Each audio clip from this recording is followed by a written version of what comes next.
इस सभा में उपस्थित सोलापुर के कड़पगांव हिरेमठ के पूज्य श्री ओमकार शिवाचार्य स्वामी जी से मैं प्रार्थना करता हूँ 2 शब्द हमारी इस दिव्य सभा के लिए उपस्थित करने के लिए।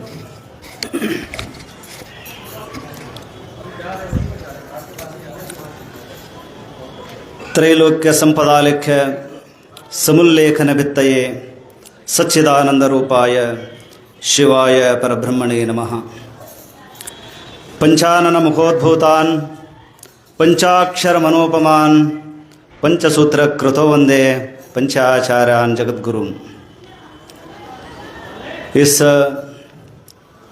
तीर्थराज प्रयाग क्षेत्र में हो रहे महाकुंभ के इस पर्व में जंगमवाड़ी के प्रांगण में इस मठ के पीठाधीश्वर श्री श्री श्री 1008 जगतगुरु डॉक्टर चंद्रशेखर शिवाचार्य भगवत्पाद जी के चरणों में अनंत दीर्घदंड प्रणाम करते हुए और इस संध्याकालीन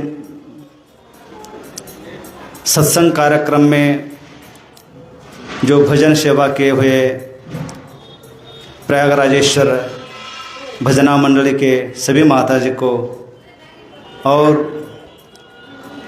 इस महाकुंभ के स्नान के लिए आए हुए सभी सद्भक्तगण और माता। वैसे तो ऐसा जो क्षेत्र है सभी तीर्थों में इस क्षेत्र का तीर्थ राज कहा गया है। पूरे विश्व में तीर्थ बहुत है, फिर जो प्रयाग क्षेत्र है इसमें गंगा यमुना सरस्वती जी का जो त्रिवेणी संगम है ये विश्व में कहीं नहीं है। और ये क्षेत्र जितने भी जीव राशि है सभी को उद्धार करने का और सभी जीवों को उस परमात्मा से मिलने का मार्ग है, तो वो एक तीर्थ क्षेत्र कहा है उसको। भगवान ने हमको जन्म दिया, जो मनुष्य जन्म दिया है, मनुष्य जन्म देना वो भी हमारा पूर्व जन्म का सुकृत बनता है, उसका भी पुण्य होना चाहिए। और मनुष्य जन्म भी मिल गया और तीर्थ क्षेत्र में स्नान करने का भी मौका मिल गया। और इससे बड़ा वो तीर्थ क्षेत्र में एक सद्गुरु जगतगुरु मिलना वो भी बहुत हमारा पुण्य का साधन है। अभी हर आदमी जो भी है हम पुण्य कमाना चाहिए, तीर्थ क्षेत्र में स्नान करना चाहिए, इसलिए हर जगह के लोग यहाँ प्रयाग क्षेत्र में आ रहे। तो ऐसा लगता है जितने लोग आ रहे ये सब लोग भगवान के पास जाएंगे, है क्या ऐसा? फिर भी हमारा जो भी है, जो श्रद्धा है, जो हमारा मन जब तक निर्मल नहीं होता तब तक कहीं भी जब तीर्थ क्षेत्र में स्नान किए तो भी फल नहीं मिलेगा। जब तक हमारा अंतःकरण शुद्ध रहेगा तभी हमको सब कुछ मिलता है। और अंतःकरण शुद्ध करने का है तो हमारा मन क्या करना, उसको धोना पड़ता है। जैसे जगतगुरु महास्वामी जी कल आशीर्वचन में आपको कहा गया है क्या? मन धोना है। मन को धोने के लिए सत्संगी है और गुरु का सानिध्य ही लगता है। अभी आएंगे, सब लोग आएंगे, डुबकी लगाएंगे, जाएंगे, बस हो गया। वैसे तो इसीलिए संत लोग जो भी है ना, सारे विश्व में जो भी संत है, सब लोग पहले स्नान उन्हीं का है। वो उनका चरण धूलि जब तक लग जाए तो बाद में ही सभी लोगों का स्नान होता है। तो संतों का ही पहला है। वैसे यहाँ हमको तीर्थ क्षेत्र मिलने के साथ साथ जगतगुरु महास्वामी जी का भी दर्शन है। उनका जो ज्ञानामृत है, ये भी हमारे लिए बहुत पुण्य का काम है।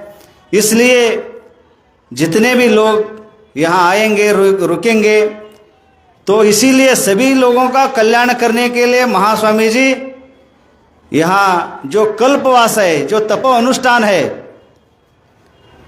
इतना ठंडी रहते हुए महास्वामी जी यहाँ रहकर सभी लोगों का कल्याण करने के लिए, सभी लोगों को दर्शन देने के लिए इस मठ में वास्तव करके सभी लोगों का उद्धार होना चाहिए।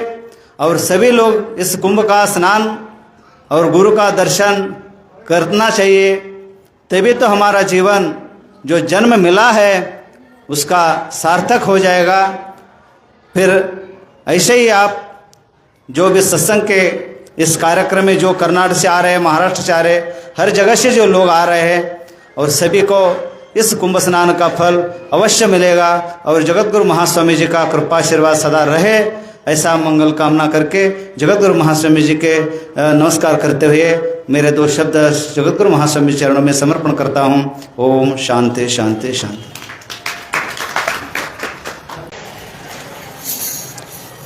विश्वेशलिंग संभूतम विश्वविद्या विबोधकम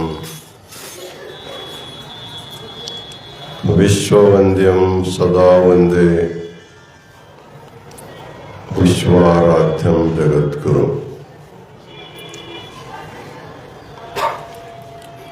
इस पवित्र महाकुंभ के उपलक्ष्य में प्रयाग क्षेत्र के जंगमबाड़ी मठ में चल रहे सत्संग समारोह में अपना धर्म संदेश दिए हुए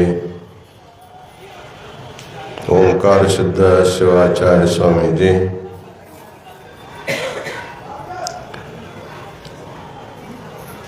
भक्ति से भजन प्रस्तुत किए हुए श्री प्रयाग राजेश्वर महिला भजन मंडल, काशी वीरशैव विद्वत संघ के समस्त विद्यार्थी गण,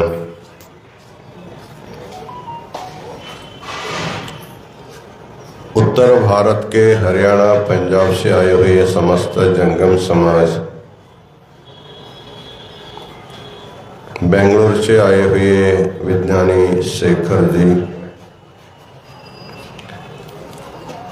सूत्र संचालन कर रहे अखिलेश देव और समस्त सद्भक्तगण,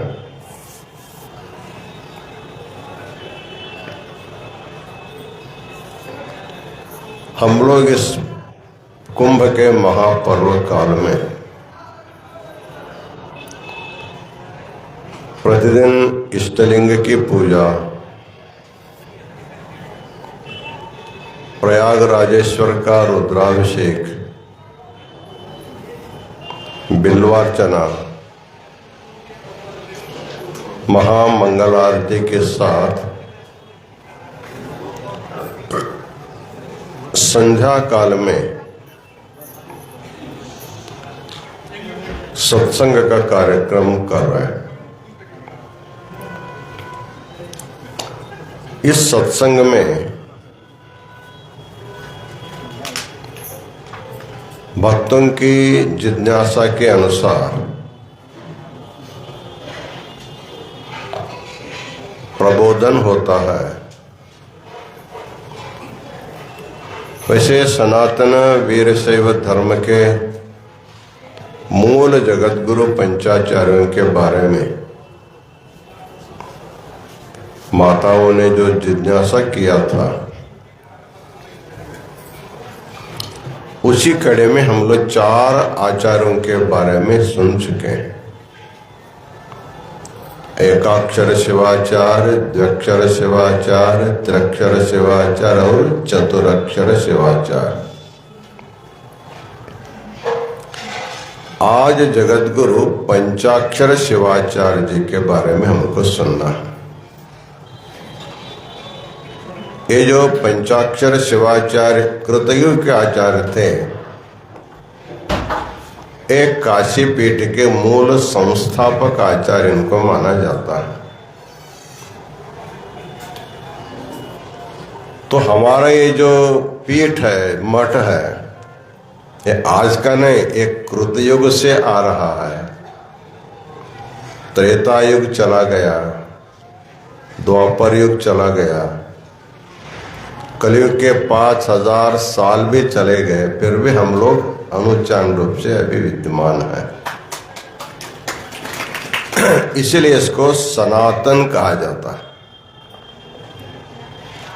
सदा तनः सनातनः, सदा भवः सदा तनः। जिसका अस्तित्व हमेशा हमेशा रहता है, उसी को हम लोग सनातन धर्म कहते हैं। वैसे वीरशैव एक सनातन धर्म है। सभी धर्मों के प्राकट्य से पहले जिस धर्म का प्रादुर्भाव हुआ वो सनातन वीरशैव धर्म है। इसलिए इस धर्म में सबका समावेश किया जाता है और सबको समान रूप से देखने की एक विधान है। संस्कार भी सब के लिए किया जाता है, चाहे किसी देश का हो, चाहे किसी भाषा बोलता हो, किसी भी वर्ण में आश्रम में वो रहता हो, उसका कोई मतलब नहीं है। यदि भक्ति है तो उसको वो धर्म का स्वीकार कर सकता है। इसलिए आए हुए भक्तों में केवल भक्ति देखा जाता है, वर्ण आश्रम आदि का व्यवस्था उसमें नहीं है। उसी परंपरा में हमारे जो 5 आचार्य हैं, उनमें आज हम लोग काशीपीठ के मूल आचार्य पंचाक्षर शिवाचार्य के बारे में थोड़ा सा हम लोग सुनेंगे।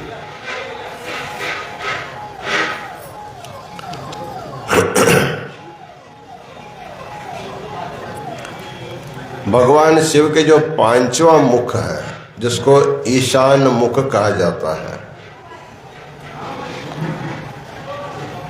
उस ईशान मुख से जगत गुरु पंचाक्षर शिवाचार्य जी का प्राकट्य होता है। जैसे भगवान शिव सबको दीक्षा शिक्षा प्रदान किए, तो वैसे इनको भी दीक्षा देते हैं। शिवलिंग का मस्तक पर धारण करते हैं, मंत्र का उपदेश करते हैं। इनके हाथ में बिल्व दंड और उसको पीला वस्त्र, उसको ध्वज वस्त्र के रूप में प्रदान करते हैं। हम लोग हरा रंग के बारे में सोचा, लाल रंग के बारे में सुना, नीला रंग के बारे में सुना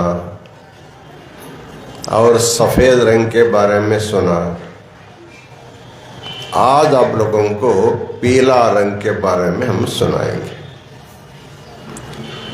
तो जो पीत वर्ण है, पीला रंग है, एक प्रकार परिपक्वता का संकेत है, पक्वता का संकेत। जैसे वृक्षों में पत्ते आते हैं, शुरू में लाल जैसे होते हैं, धीरे धीरे हरा हो जाता है। वो पत्तों का हरापन हमेशा नहीं रहता, धीरे धीरे वो पत्ते क्या होते हैं, पीला पड़ जाते हैं। पीला के बाद उसका वृक्ष से उसकी मुक्ति हो जाती, नीचे गिर जाता है। वैसे हम सब लोग संसार रूपी वृक्ष में लगे हुए पत्तों के जैसे, हम लोग छोटे छोटे पत्ते हैं। बचपन में हम लाल रंग के रहे, धीरे धीरे हम हरा भरा हो गए। अब जैसे जैसे उम्र ढलता जाता है वैसे वैसे हम पकते जाते हैं। पकने का अर्थ है वृद्धावस्था आना प्रारंभ हो जाता है। ये तो शरीर का स्वभाव है। बाल्यावस्था, तारुण्यावस्था, वृद्धावस्था, अंत में मृत्यु की अवस्था। तो किस अवस्था में आदमी को क्या करना चाहिए? तो शंकराचार्य जी उसको एक विडंबना के रूप में बोलते हैं, बालस्तावत् क्रीडासक्तः, तरुणस्तावत् तरुणी रक्तः, वृद्धस्तावत् चिंतामग्नः, परे ब्रह्मणि कोपि न लग्नः। वैसे तो मानव जन्म परब्रह्म परमात्मा को जानने के लिए ही है। दुर्लभम मानुषम प्राप्य जननम ज्ञान साधनम, ये न जानन्ति देवेशम तेषाम आत्मा निरर्थकः। मानव शरीर को दुर्लभ माना जाता है, ये सहसा मिलने वाला नहीं है। तो दुर्लभ मानव शरीर पाने के बाद भी इस सृष्टि के कर्ता जो भगवान शिव है,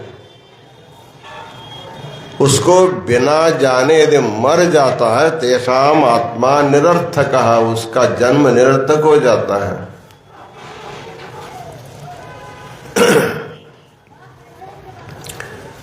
जिसके लिए हम जहां जाते हैं उसको बिना किए आ जाते हैं तो निरर्थक हो जाता है।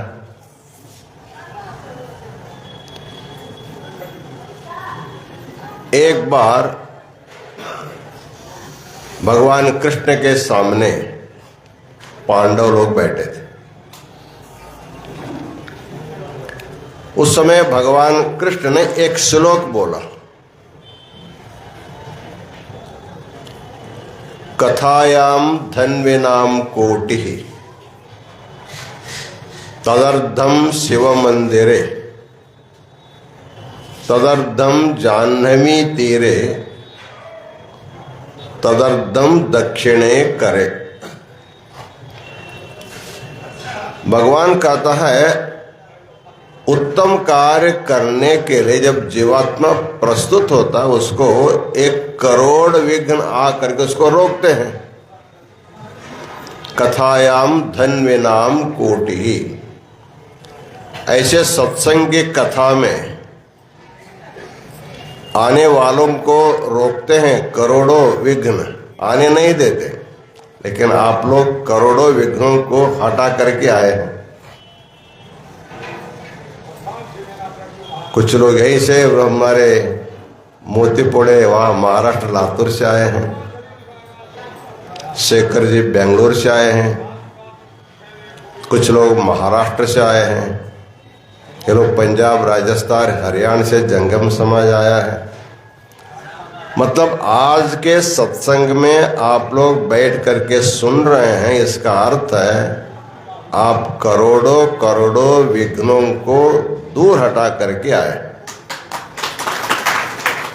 कुछ लोग यहाँ नहीं आए लेकिन ऑनलाइन में वो वहाँ बैठ करके सुन रहे हैं।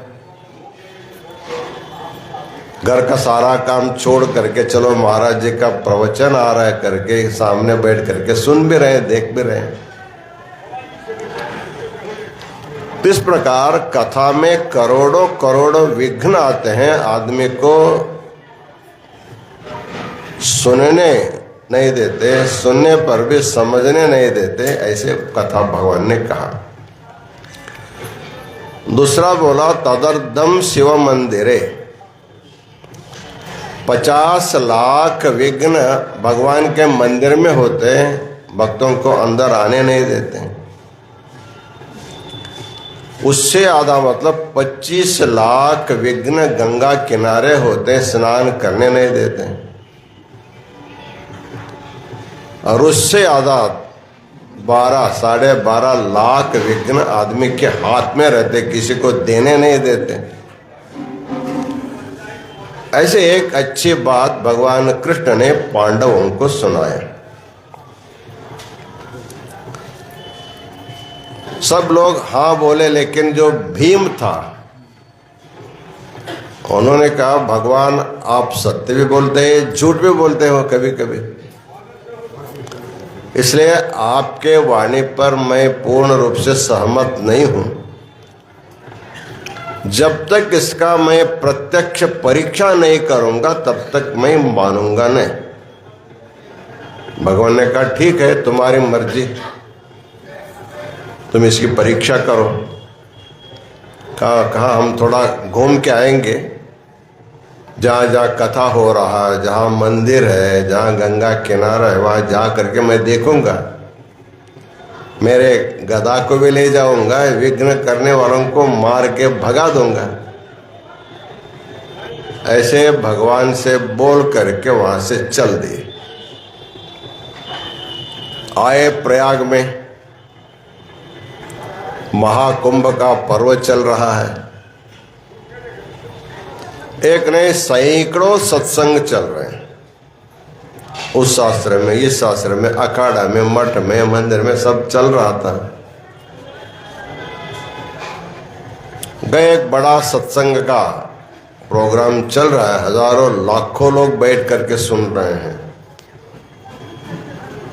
ये भी गया, अंदर जा करके नहीं बैठा तो उसका जो महाद्वार होता है वहां खड़ा हो गया। आने जाने वालों को कौन विघ्न करता देखेंगे। तो सत्संग के महाद्वार में स्वागत करने के लिए लोग खड़े थे, जो सुनने आते उनको स्वागत करके ले जाते, आइए आइए करके। वहां बैठने के लिए गद्दी बिछाए है, कुर्सी रखा है, सारी सुविधा वहां पर है, जा करके लोग बैठ रहे हैं, सुन रहे हैं। वो कथा के प्रारंभ से अंत तक वहां खड़ा रहा, कोई रोक टोक नहीं था। उन्होंने कहा भगवान का वचन पहला खोटा हो गया। उन्होंने बोला था करोड़ विघ्न, एक भी विघ्न नहीं।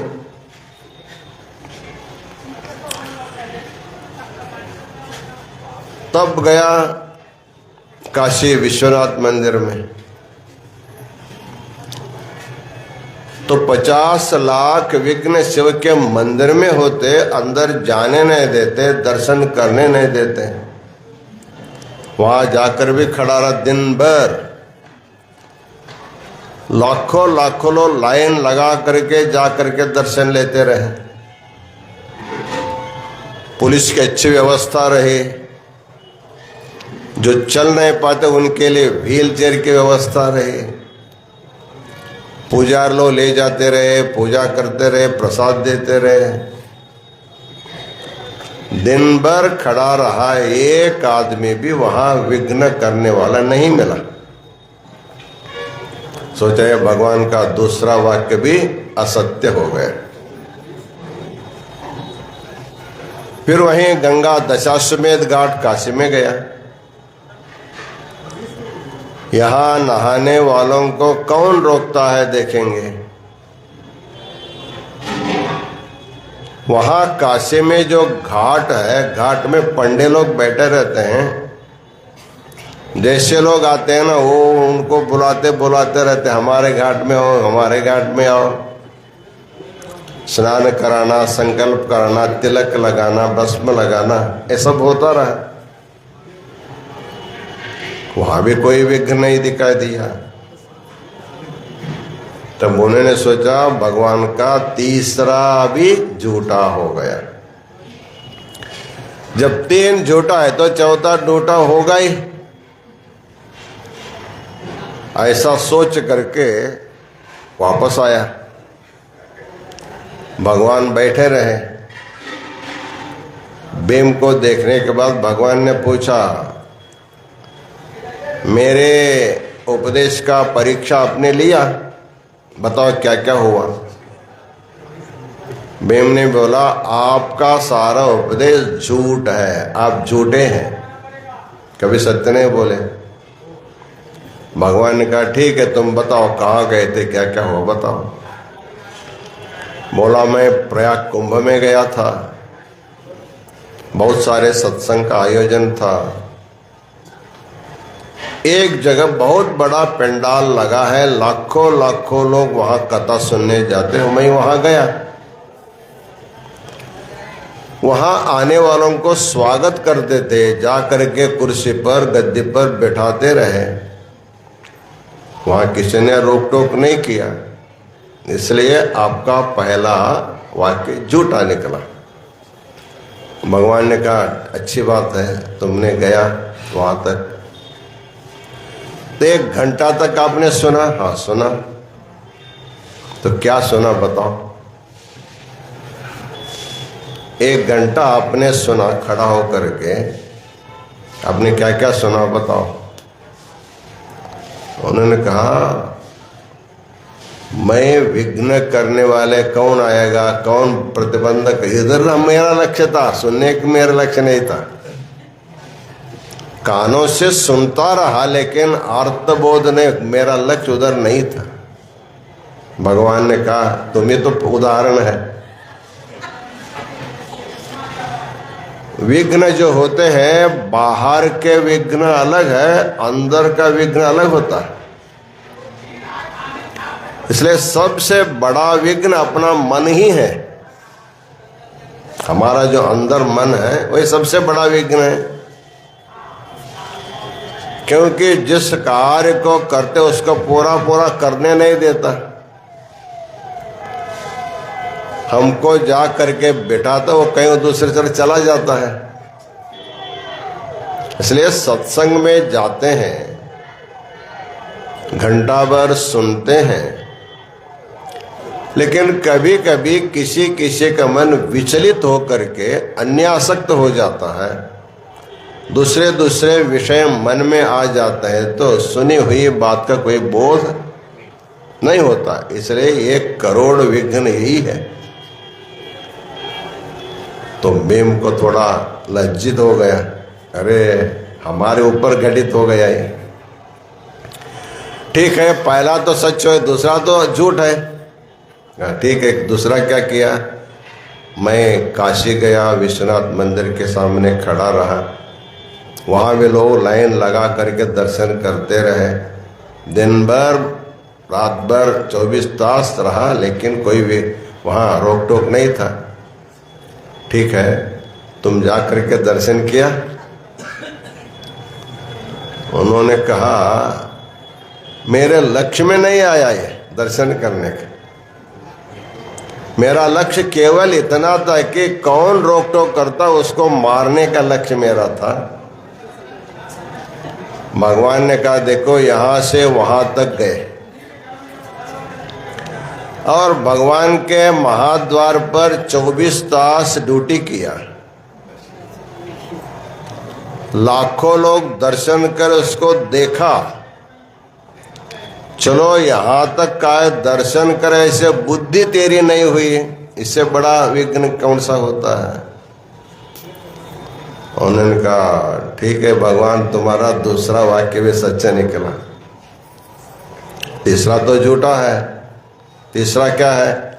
आपने कहा गंगा स्नान करने वालों को रोकने के लिए 25 लाख विघ्न होते बोला था, लेकिन मैं गंगा दशाश्वमेध घाट पर खड़ा रहा, सब लोग जाते नहाते जाते, दिन भर मैंने देखा वहां कोई रोक टोक नहीं था। क्या तुमने नहाया क्या? उनका नहीं नहाया। लाखों लोग नहा रहे, देखने के बाद भी नहीं नहाया। छोड़ो नहाना, छोड़ो, जाकर के स्पर्श तो किया, 2 बूंद अपने अंग पर छिड़क दिया, थोड़ा आचमन किया, गंगा का मिट्टी का तिलक तो लगाया, कुछ भी नहीं किया। तो गंगा के पास जा करके गंगा का स्नान तो ठीक है, गंगा स्नान नहीं किया तो स्पर्श करना चाहिए, प्रोक्षण करना चाहिए, गंगा के मिट्टी का तिलक तो लगाना चाहिए। इसमें कुछ भी नहीं किया। इसका अर्थ है गंगा स्नान करने वालों को भी उनका जो अंतर मन है, जब मन नहीं हुआ तो विघ्न ही है। उसी प्रकार भगवान ने कहा जब मेरा 3 वाक्य सत्य तो चौथा भी सत्य ही है। सबसे बड़ा धर्म जो है दान माना जाता है।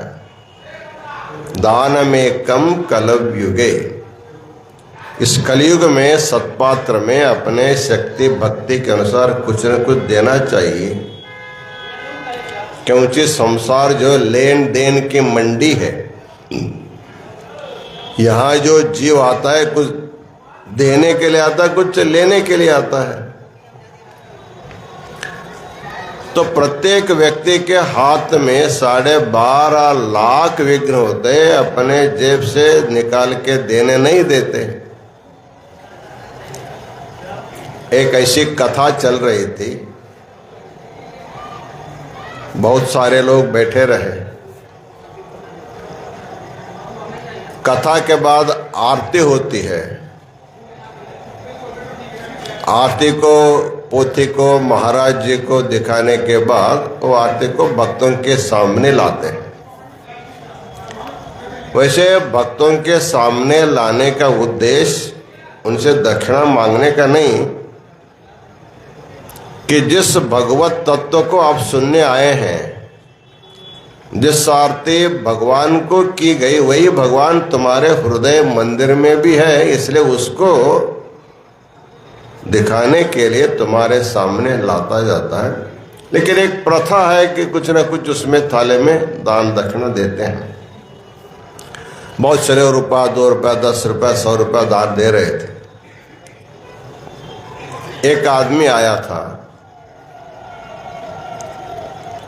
उन्होंने अपने जेब में 100 रुपया लेके आया था,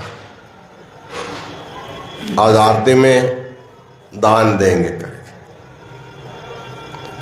दान देने की भावना आने के बाद तुरंत देना चाहिए, नहीं तो भावना बदलता रहता है, मन बदलता रहता है। जैसे आरती हो गई, आरती होने के बाद 100 रुपया देने का मन विचार था, आरती समाप्त हो गई, लोग दान दे रहे थे। उन्होंने सोचा अरे 100 देने की क्या जरूरत है, 50 देने से भी चल सकता है। क्या महाराज हमको पूछेंगे क्या 100 लाए थे 50 क्यों नहीं दे रहे करके? नहीं, तब सोचा 50 दे देंगे। ऐसे लोग दे रहे थे, तब तक इनके मन में फिर विचारा 50 क्यों देना, 25 से भी चल जाएगा। 10 से भी चल जाएगा, 5 से भी चल जाएगा, 1 से भी चल जाए, ऐसे नीचे नीचे नीचे आया। बाद में 58 54 पर आया। जैसे उसके पास थाली आई, बहुत सारे दक्षिणा उसमें गिरे थे। उन्होंने सोचा सबरो देर में से एक पैसा ले जाऊंगा तो क्या बिगड़ता है। तो उसमें से 100 रुपया ले करके चला गया। आया था देने के लिए और लेके चला गया। इस प्रकार दान जो होता है, दान देने के लिए आपके मन में विचार आने के बाद भी दान देने तक क्या होता है क्या नहीं होता मालूम नहीं। इसलिए शुभस्य शीघ्रम कर्तव्यम, अच्छे कामों को आगे आगे ढकेलना नहीं चाहिए। जो शुभ काम है, जो कल्याणकारी काम है, लोक कल्याण का काम है, उसको तुरंत कर देना चाहिए। नहीं मन बदल गया तो क्या होगा, मन बदल गया तो सब बदल गया। तो इसलिए भगवान ने कहा कथा सुनने में करोड़ों विघ्न होते हैं। भगवान के मंदिर में 50 लाख विघ्न होते हैं और गंगा आदि पवित्र नदियों के तट पर 25 लाख विघ्न होते हैं। आदमी के दक्षिण हाथ में, दाहिने हाथ में 12.5 लाख विघ्न होते, किसी को देने नहीं देते। तो इस प्रकार हमारे जगत गुरु पंचाक्षर शिवाचार्य, उन्होंने अपने पीला वस्त्र का ध्वज लेकर के लोगों को समझा रहे हैं कि मनुष्य को पकना चाहिए, उनकी बुद्धि पकनी चाहिए, संसार के साथ हमेशा जुड़ा नहीं रहना चाहिए। ठीक है, बाल्य में तुम जुड़े हो, ठीक है, तारुण्य अवस्था में तुम जुड़े हो, ठीक है, जैसे ऐसे अवस्था वृद्धावस्था हो जाए उससे थोड़ा सा उससे हटने के लिए प्रयत्न करना चाहिए। महाकवि कालिदास कहते हैं शैशवे व्यस्त विद्यानाम यौवने विषयैषिणाम वार्धके मुनिवृत्तीनाम योगेनान्ते तनुत्यजाम। मनुष्य को अपने जीवन को अच्छे स्वरूप में उसको ढालना चाहिए। बाल्यावस्था में अध्ययन के लिए उसको प्रवृत्त करना चाहिए। शैशवे व्यस्त विद्यानाम यौवने विषयैषिणाम, तारुण्यावस्था में वंश बढ़ाने के लिए तुमको नैष्ठिक ब्रह्मचर्य करना संभव नहीं तो गृहस्थ होकर के अपना संतति को जन्म देना। उसके बाद एक बार गृहस्थ हो गए तो मरने तक गृहस्थ नहीं होना। आगे के जो आश्रम है वानप्रस्थाश्रम,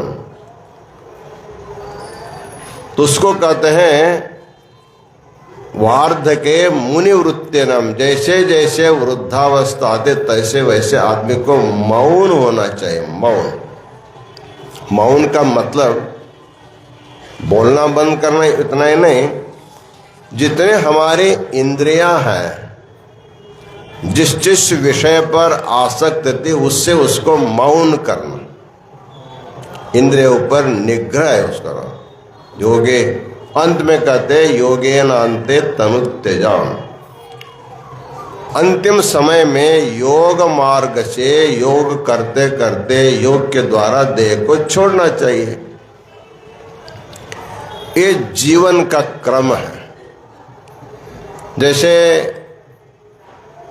वृक्षों में पत्ता का प्रादुर्भाव हुआ और वृक्ष से शक्ति लेकर के विकसित हुआ, हरा भरा हुआ, लेकिन हरा भरा कब तक रहेगा? जब तक उसमें ग्रहण करे शक्ति रहेगा, तब बाद में उसका शक्ति कम हो गया तो पीला पड़ जाता। पीला पड़ने का तो वृक्ष से उसकी मुक्ति होती है। वैसे हम सब लोग संसार रूपी वृक्ष को लगे हुए पत्ते के जैसे हैं। हम हमेशा हरा भरा रहना चाहते हैं, ये संभव नहीं है। हम अपने वृद्धावस्था को छिपाना चाहते हैं, लेकिन छिपता नहीं। दांत गया तो नया दांत बैठाते हैं, बाल को काला रंग लगाते हैं, और वे बहुत कुछ करके हम अपने को वृद्ध न होने का हम लोग दिखावा करते हैं। लेकिन कितना करने पर भी वृद्धावस्था आ ही जाती है। इसलिए वृद्धावस्था का अर्थ है कि संसार से थोड़ा थोड़ा तुम दूर रह करके मन को पकाओ, अर्थात संसार के वासनाओं से दूर रह करके त्याग, तपश्चर्या, दान, धर्म, तीर्थ यात्रा करते करते अपने मन को पक्व करना। अर्थात तो गिरेगा तो भगवान के आंगन में गिरे, अर्थात मुक्ति मिले। इस अमूल्य सिद्धांत को, इस प्रपंच को बताने के लिए ज्ञान होने से पहले जो योग्यता चाहिए, उस योग्यता का संदेश देने के लिए काशी पीठ के जगत गुरु पंचाक्षर शिवाचार्य अपने हाथ में जो बिल्व का दंड है, उसको लगा हुआ जो पीला वस्त्र है, पीला वस्त्र से बताते तुम भी अपने मन को पीला करो, पक्व करो। त्याग, तपश्चर्या के द्वारा संसार से थोड़ा सा अलग रहने का प्रयत्न करो, तभी तुमको ज्ञान मिलेगा, ज्ञान से मुक्ति मिलेगी। ज्ञानादेव तो कैवल्यम ऋते ज्ञानान्न मुक्ति ही। ज्ञान से ही मुक्ति मिलती है, ज्ञान के बिना मुक्ति नहीं है। बंधन का मतलब जो है, हम लोग विपरीत ज्ञान जो होता है बंधन कारक होता है। विपरीत ज्ञान, हमारे पास विपरीत ज्ञान क्या है? हम आपसे पूछेंगे आप कौन है, तो आप क्या बताएंगे? आपका नाम बताएंगे। तुम कौन हो? कस तुम। इसका उत्तर देना बहुत मुश्किल होता है सबके लिए। योग वासिष्ठ में एक प्रसंग आता है। वशिष्ठ महर्षि अपने आसन पर बैठे रहे, राम जी आए दर्शन करने के लिए। गुरु है उनका, कुल गुरु। दर्शन किया, बैठा, तो वशिष्ठ ने पूछा कस तुम कौन हो? उनको आश्चर्य लगा, ये हमारे कुल गुरु है, हमारे जन्म से पहले इनको सब कुछ मालूम है। इन्हीं के बताए गए उपाय के द्वारा मेरा जन्म हुआ है, मेरा दीक्षा शिक्षा इनसे हुई है, मेरी शादी इन्होंने किया, मेरे पट्टाभिषेक इन्होंने किया। ये सब जानते हुए मुझे प्रश्न कर रहे कस्तुम। हो सकता है वृद्धावस्था है, विस्मार हो गए हो, मुझे पहचान नहीं रहे होंगे, इसलिए पूछ रहे कस्तुम तुम कौन हो। कभी कभी होता है बुद्धि में धारणा शक्ति, स्मरण शक्ति यदि कम हो जाती है, आदमी को जल्दी पहचानते नहीं, उनका नाम भी नहीं आता, सबको अनुभव होता है। वैसे राम जी ने सोचा कि वशिष्ठ महर्षि जो बहुत पुराने हैं, हमारा थोड़ा विस्मरण हो गया होगा, तो उनको याद दिलाने के उनका रामोस्मि, मैं राम हूं, रामोहम। वशिष्ठ ने कहा, मैं आपका नाम नहीं पूछा हूं, तेरा नाम क्या, ऐसा मेरा प्रश्न है, तुम कौन हो। वो फिर घबराए गए, अब क्या बोलना। तब आगे बोलते हैं, दशरथ पुत्र राम, मैं दशरथ का बेटा राम हूं। वशिष्ठ जी कह रहे, तुम किसका पुत्र, मेरा प्रश्न है, तुम किसका पुत्र, ऐसा प्रश्न है क्या, केवल तुम कौन हो। कि कैसे उत्तर देना, नाम से भी उनको पहचान नहीं आ रहा है, पिता का नाम से पहचान नहीं आ रहा है, क्या करना है। तब बोला, जानकी वल्लभः रामः, मैं सीता का पति राम हूं। वशिष्ठ बोले, तुम किसके पति, मेरा प्रश्न नहीं, तेरा नाम क्या है वो नहीं पूछ रहे, किसका पुत्र वो भी नहीं, किसके पति वो भी नहीं।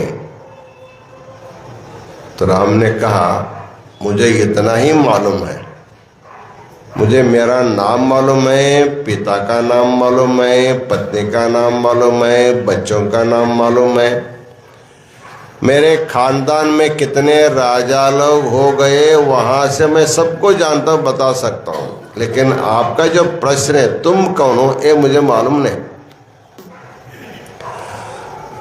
तब वशिष्ठ जी ने उनको आत्मज्ञान दिया। तुम शरीर नहीं, इंद्रिय नहीं, मन नहीं, बुद्धि नहीं, इससे व्यतिरिक्त दो सच्चिदानंद तुम्हारा आत्मा, वो तुम हो। इसको योग वासिष्ठ ग्रंथ में बताया। इसलिए काशीपीठ के जगत गुरु ज्ञान सिंहासनाधीश्वर है, ज्ञान प्रदान करने वाला है। कौन सा ज्ञान, ये लौकिक ज्ञान नहीं, आध्यात्मिक ज्ञान, आत्मज्ञान। उस आत्मज्ञान को लोगों को बताने के लिए उन्होंने 5 अक्षर का सूत्र उपदेश किया, पंचाक्षर सूत्र का उपदेश किया। तो सूत्र को समझने के लिए, सूत्रार्थ को समझने के लिए पहले जो शुद्धता चाहिए, परिपक्वता चाहिए, उस परिपक्वता को प्रदान करने के लिए अपने पीला वस्त्र के द्वारा लोगों को पक्व होने का, संसार से थोड़ा दूर हटने का संदेश दिया है। हम कल के आशीर्वचन में वो पंचसूत्र, 5वां जो सूत्र पंच अक्षर सूत्र है, उसके बारे में आप लोगों को समझाएंगे। इन्हीं वचनों के साथ आज का आशीर्वचन पूर्ण करते हैं। ओम शांति शांति शांति।